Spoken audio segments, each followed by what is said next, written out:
أعوذ بالله من الشيطان الرجيم. وَلَقَدْ خَلَقْنَا الْإِنسَانَ مِنْ صَلْصَالٍ مِّنْ حَمَإٍ مَسْنُونٍ. اور بے شک ہم نے انسان کو پیدا کیا کھنکھناتی ہوئی مٹی سے جو پہلے سیاہ بدبودار گارا تھی، یعنی سیاہ گارا جب وہ خشک ہو جائے اور کھنکھنانے والی آواز اس میں سے نکلے، اس سے انسان کو پیدا کیا گیا. وَالْجَانَّ خَلَقْنَاهُ مِنْ قَبْلُ مِنْ نَارِ السَّمُومِ. اور جنات کو ہم نے پیدا کیا انسانوں سے پہلے ایسی آگ سے جس میں دھواں نہیں ہے.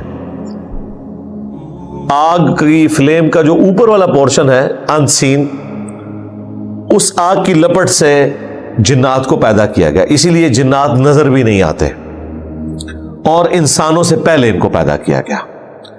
وَإِذْ قَالَ رَبُّكَ لِلْمَلَائِكَةِ إِنِّي خَالِقٌ بَشَرًا مِّن صَلْصَالٍ مِّنْ حَمَإٍ مَسْنُونٍ. اور یاد کرو وہ وقت جب تمہارے رب نے فرشتوں سے فرمایا، بے شک میں تخلیق کرنے والا ہوں بشر کو، انسان کو، ایسی کھنکھناتی ہوئی مٹی سے جو پہلے بدبودار سیاہ گارا تھی. فَإِذَا سَوَّيْتُهُ وَنَفَخْتُ فِيهِ مِن رُّوحِي فَقَعُوا لَهُ سَاجِدِينَ. پس جب میں اسے سنوار لوں اور اس میں اپنی روح ڈال دوں، اپنی طرف سے روح، یہ من سے، فرام، یہاں روح سے مراد اللہ کی روح نہیں، یعنی اللہ کی پیدا کردہ مخلوق روح، جو عیسیٰ ابن مریم کے بارے میں بھی آیا، روح من. عیسیٰ ابن مریم اللہ کی طرف سے روح ہے، لیکن وہ خاص روح، ویسے تو ہم بھی اللہ کی طرف سے روح ہیں، لیکن عیسیٰ ابن مریم اس لیے خاص روح ہیں کہ ان کا باپ نہیں تھا، وہ ماں سے پیدا ہوئے، اور یہ ایک بہت ایکسٹراڈنری واقعہ ہے، فزیکل فینومینا آف نیچر کو توڑنے والا، اس لیے انہیں روح اللہ کہا گیا، ورنہ روح اللہ تو سب ہی ہیں. یہاں دیکھ لیں آدم علیہ السلام کے بارے میں بھی آیا، وَنَفَخْتُ فِيهِ مِن رُّوحِي، اپنی طرف سے اس میں جب میں روح پھونک دوں تو پھر تم سب کے سب سجدے میں گر پڑنا. فَسَجَدَ الْمَلَائِكَةُ كُلُّهُمْ أَجْمَعُونَ. پس سب کے سب فرشتے اکٹھے سجدے میں گر گئے، إِلَّا إِبْلِيسَ أَبَى أَن يَكُونَ مَعَ السَّاجِدِينَ.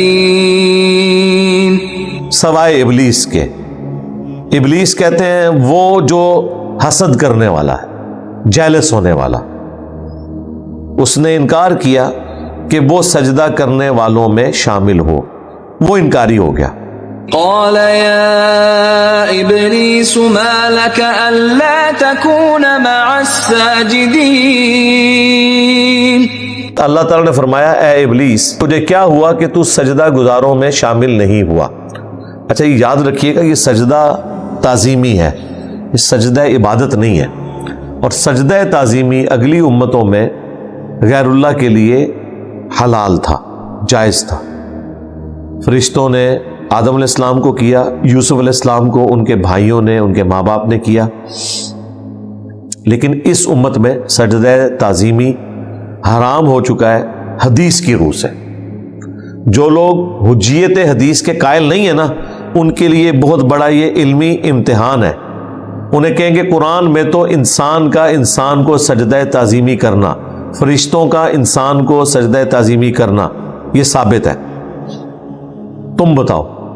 جو ذرا ہٹ دھرم قسم کے لوگ ہیں وہ پھر ضد میں آگے کہتے ہیں جی ہم تو قائل ہیں انسان کا انسان کو سجدہ ہو سکتا ہے، اور جو ذرا علمی لوگ ہیں وہ کہتے ہیں کہ اگرچہ قرآن میں نہیں لیکن یہ سنت سے ثابت ہے. ہم کہتے ہیں بس یہ سنت اور حدیث یہ ذریعہ ہے، کیونکہ قرآن حکیم تو اس حوالے سے خاموش ہے. اگرچہ قرآن پاک میں اشارتاً ذکر ہے لیکن کوئی ناسخ و منسوخ اس حوالے سے نہیں آیا ہوا۔ قرآن حکیم میں ذکر ہے کہ سجدہ کرو اس ذات کو جس نے سورج اور چاند کو پیدا کیا، سورج اور چاند کو سجدہ نہ کرو۔ اس سے آپ زیادہ سے زیادہ یہ ثابت کر سکتے ہیں کہ سورج اور چاند کو سجدہ نہیں کرنا، لیکن خود یہ والا سجدہ تو رپورٹ ہوا ہے، اور دوسرا وہ تو مکی صورت میں ہے، یہ تو مدنی صورتوں میں آیا ہوا ہے۔ ناسخ و منسوخ والے چکر میں بھی یہ والی چیز کا کیا کریں گے آپ؟ الٹیمیٹلی آپ کو یہ ماننا پڑے گا کہ سنت کے بغیر قرآن حکیم کی جو تفسیر والا معاملہ ہے وہ آپ نہیں کر سکتے۔ سنت کو ماننا قرآن کو ہی ماننا ہے، جس میں سجدہ تعظیمی کی حرمت شامل ہے، جو ابو داؤد میں، ابن ماجہ میں آئی کہ اگر میں سجدہ جائز سمجھتا تو بیویوں سے کہتا کہ اپنے خامدوں کو سجدہ کرے اس حق کے سبب جو اللہ تعالیٰ نے ان کو دیا ہے۔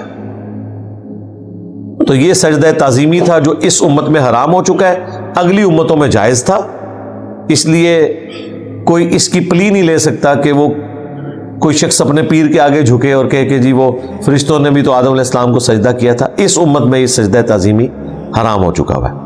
قال لم أكن لأسجد لبشر خلقته من صلصال من حمأ مسنون۔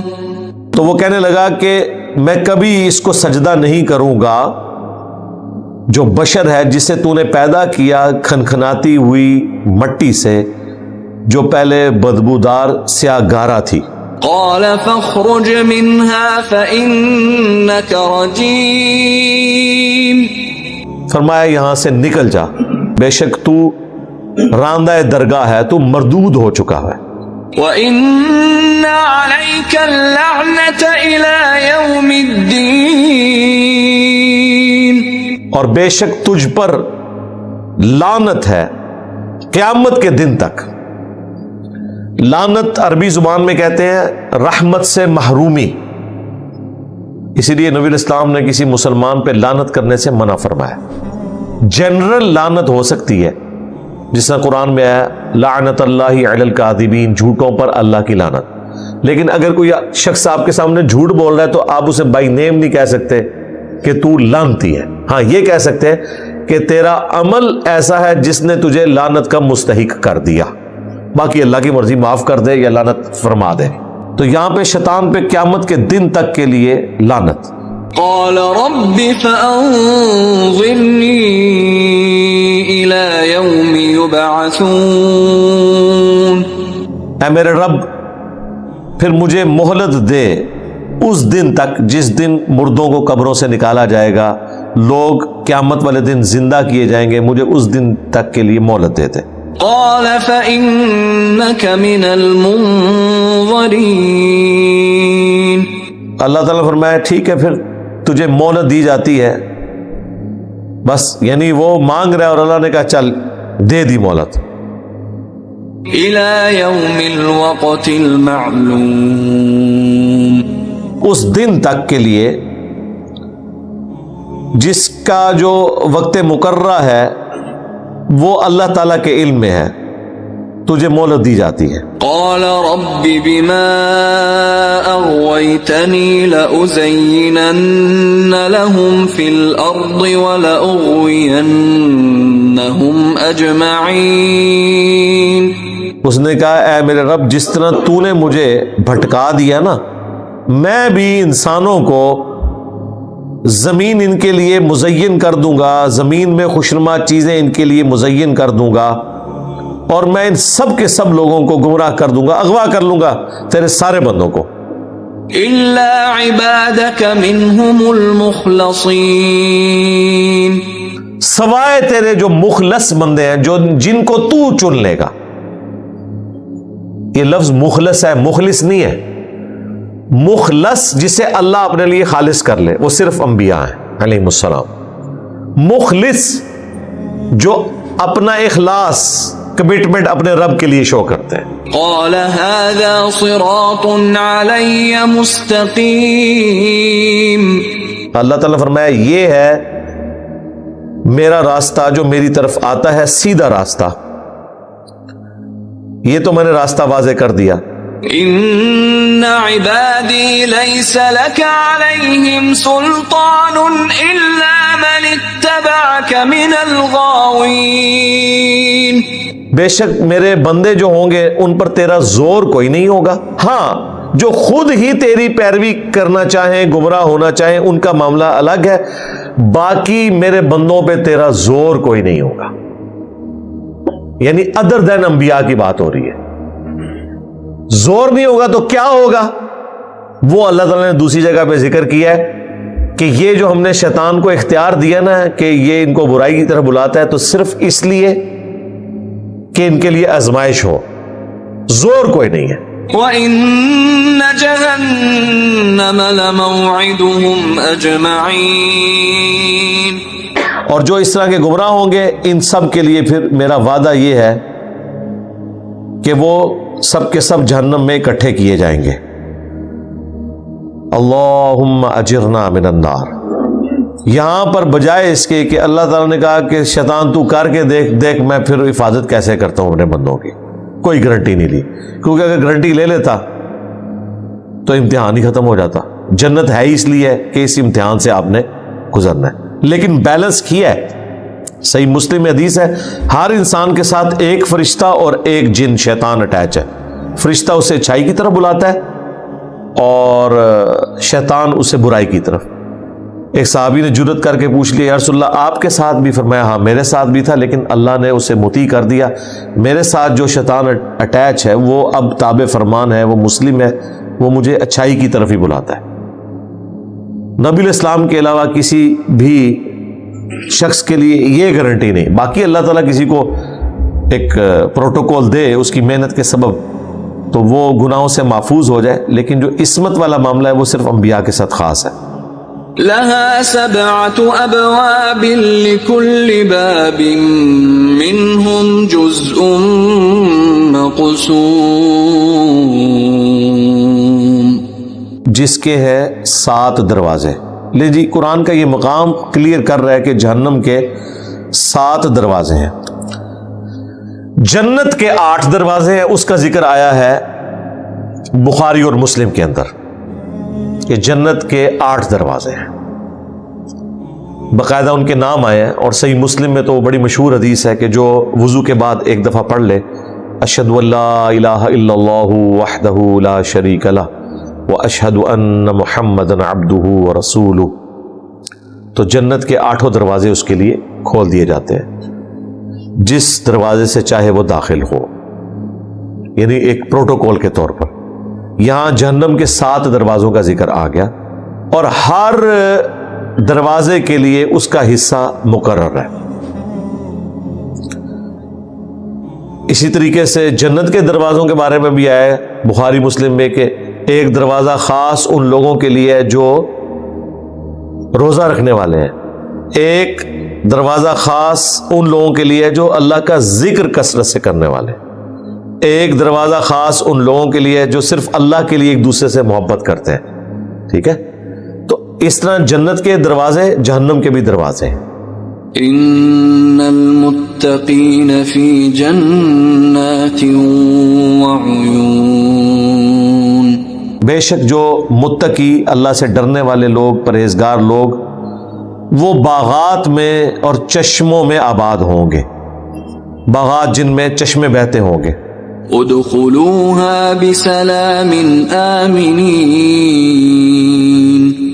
اور انہیں اللہ کی طرف سے حکم ہوگا کہ داخل ہو جاؤ ان جنتوں میں سلامتی کے ساتھ، امن کے ساتھ، بغیر کسی خوف کے. وَنَزَعْنَا مَا فِي صُدُورِهِم مِّن غِلٍّ إِخْوَانًا عَلَى سُرُرٍ مُتَقَابِلِينَ. اور ہم نکال دیں گے ان کے دلوں میں جو ایک دوسرے کے بارے میں کوئی کینہ آ گیا اگر، پھر وہ جنت میں بھائی بھائی بن جائیں گے، تختوں پر آمنے سامنے بیٹھے ہوئے. اب دنیا میں بھی آپ زبردستی اگر 2 مخالف پارٹیوں کی صلح بھی کروا دیں نا، پھر بھی آنکھیں چار کرتے ہوئے ٹائم لگتا ہے.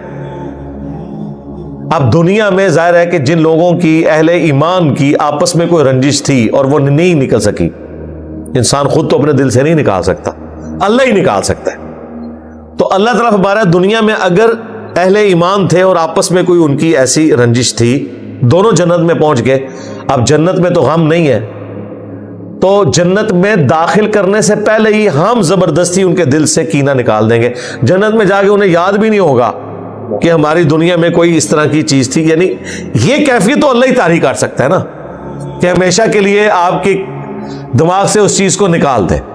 لا يمسهم فيها نصب وما هم منها بمخرجين، اور پھر وہاں جنت میں نہ انہیں کوئی تکلیف پہنچے گی اور نہ ہی وہ اس جنت سے نکالے جائیں گے۔ اللہم اجعلنا منہم، آمین۔ اللہم انا نسألک جنت الفردوس مع النبیین والصدیقین والشہداء والصالحین، آمین۔ سبحانک اللہم وبحمدک، اشہد ان لا الہ الا انت، استغفرک واتوب الیک، وما علینا الا البلاغ المبین۔ جزاکم اللہ خیرا۔